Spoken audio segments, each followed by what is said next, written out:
বলিউড তারকাদের মুখ ফসকে বলা কথাও কখনো কখনো বহু বছর পর্যন্ত মানুষের স্মৃতিতে থেকে যায়। এমনই একটি ঘটনার জননী অভিনেত্রী সোনম কাপুর, যার একটি মন্তব্য ২০০৯ সালে রীতিমতো ঝড় তুলেছিল বলিউডে।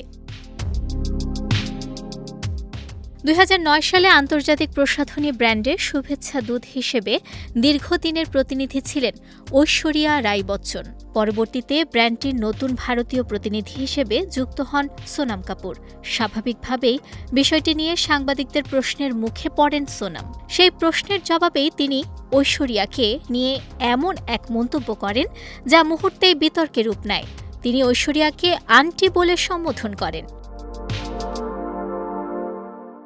মন্তব্যটি প্রকাশ্যে আসার পর সামাজিক যোগাযোগ মাধ্যম থেকে শুরু করে বলিউড অঙ্গন জুড়ে ব্যাপক সমালোচনার সৃষ্টি করে।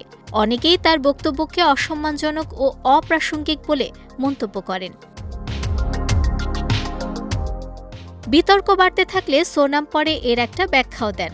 তার কথায়, ঐশ্বরিয়া যেহেতু তার বাবা প্রবীণ অভিনেতা অনিল কাপুরের সঙ্গে হামারা দিল আপকে পাস হ্যায় ও তাল সিনেমায় অভিনয় করেছেন, সেই পারিবারিক পরিচয় সূত্র ধরেই তিনি ঐশ্বরিয়াকে আন্টি বলে সম্বোধন করেছিলেন।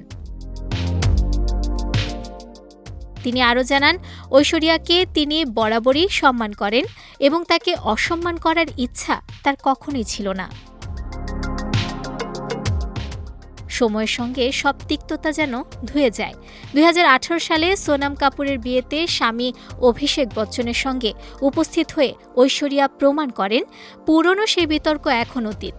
তবে বহু বছর পেরিয়ে গেলেও বলিউডের আলোচিত বিতর্কগুলোর তালিকায় সোনম কাপুরের আন্টি মন্তব্য এখনও অন্যতম আলোচিত ঘটনা।